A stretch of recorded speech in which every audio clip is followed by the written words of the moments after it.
मैं दिखाता हूँ उस लड़के का फ़ोटो भी दिखाता हूँ जो अब टीवी पर आ गया है। ये लड़का है इनामुल हक। तो इस इनामुल हक के साथ इसके म्यूज़िक वीडियोज़ आए थे और इससे इसका कोई अफेयर हो गया था और इनके पिताजी को ये बात बर्दाश्त नहीं हुई और उन्होंने गोली मार दी। अब इसमें 2 बातें आती हैं। पहली बात तो ये आती है कि साहब कितना सही किया, कितना गलत किया, ये 2 चीज़ें मैं आपको बताता हूँ। पहले तो मैं आपको दिखाता हूँ जो म्यूज़िक वीडियो बना, उसमें कौन-कौन लोग इन्वॉल्वड थे। Let me show you. इस वीडियो के जो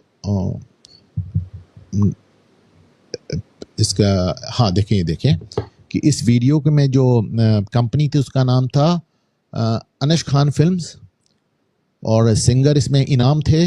म्यूज़िक शहजान मुजीब का था, प्रोड्यूसर ज़ीशान अहमद थे और कैमरा इसमें आप देख ही रहे हैं मुहीब शेख का था और एसोसिएट प्रोड्यूसर अनस चौधरी थे और स्पेशल थैंक्स टू आपने देखा राधिका यादव के पहले मोहम्मद साहिल के। तो बेसिकली ये एक मुस्लिम डोमिनेटेड प्रोजेक्ट था।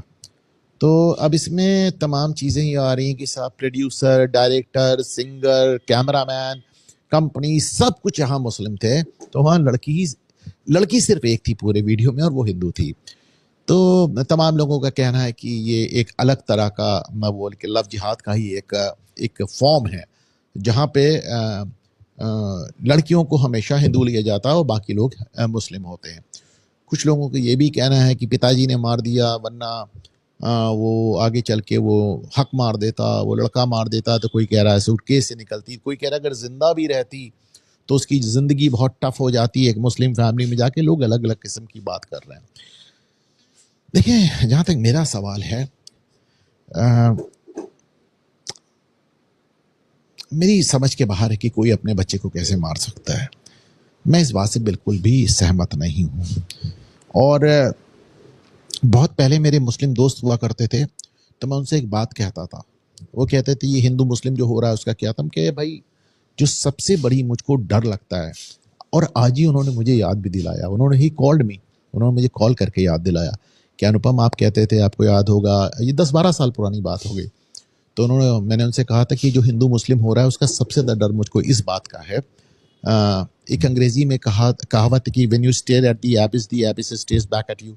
यानी आप बहुत देर तक अगर जब खाई में झांकते हैं तो खाई आपको घूर रहे, आप खाई को घूरते हैं, खाई आपको घूरती है। तो मैंने कहा था कि भाई मुझे जो सबसे बड़ी एक चिंता है वो ये है कि जो हिंदू मुस्लिम हो रहा है और जो हिंदू पक्ष मुस्लिम पक्ष से प्रताड़ित महसूस कर रहा है और उनको उन्हीं की भाषा में जवाब देने की कोशिश कर रहा है, मुझे जो सबसे बड़ा डर है कि कोई दिन ये पक्ष भी आप ही जैसा हो जाएगा।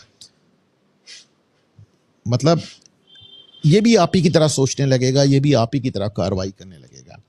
तो मुझे बहुत अफसोस है इस बात का कि राधिका यादव के पिताजी ने अपनी बेटी को मार दिया। लेकिन मेरा ये भी मानना है कि ये एक तैश में चली हुई गोली थी, एक जल्दबाजी में लिया हुआ फैसला था।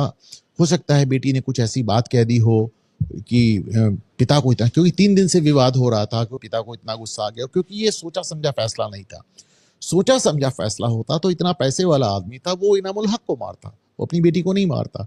लेकिन चूंकि उसने अपनी बेटी को मारा तो दिखाते हैं कि तैश में करा हुआ फैसला है। और मैं एक आखिरी बात ये ज़रूर कहूँगा कि साहब, मेरे कमरे में 2-3 कुत्ते घुस आए हैं और वो तब तमाशा कर रहे हैं। तो मैं एक आखिरी बात ज़रूर कहूँगा कि जब आपको अपने बच्चे की इतनी ज़्यादा परवाह है तो बेहतर होगा कि आप उनको बहुत छोटी सी उम्र से संस्कार दें, उन्हें सही और गलत का फ़र्क बताएं।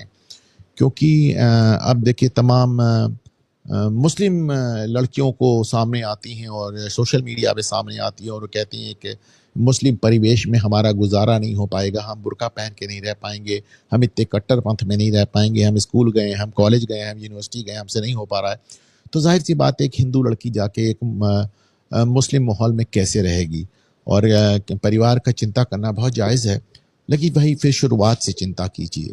मतलब एकदम वो सांप निकल गया और लकीर पीट रहे हैं, उसका क्या मतलब है? फिर आप, इट इज़ टू लेट। आपको शुरुआत से अपने बच्चों पे ख्याल रखना पड़ेगा। और भाई आपका काम धाम अपनी जगह है, आपका ऑफिस अपनी जगह, आपका बिजनेस अपनी जगह है, पर आपको अपने परिवार को समय देना पड़ेगा। क्योंकि पहले ये काम कैसे होता, आदमी पहले भी बिजी था, पर पहले ये काम जॉइंट फैमिलीज करती थी। दादी देख रही है, फूफी देख है, बुआ देख रही है, चाची देख रही है, चाचा देख रहे हैं, मौसी देख रही हैं, नानी देख रही हैं, दादा देख रहे हैं, नाना देख रहे हैं, तो वो सब अपना चला जाता था और परिवार में बच्चे के अंदर बहुत कुछ आ जाता था। अब आपने जॉइंट फैमिलीज जिनकी हैं वो बड़े खुशकिस्मत हैं, और पर जिनकी नहीं हैं उनको तो भाई फिर अपना समय निकाल के अपने बच्चों को देना ही होगा, क्योंकि ये एक ऐसी घटना है जिसने किसी हद तक पूरे देश को और मुझे हिला कर रखा।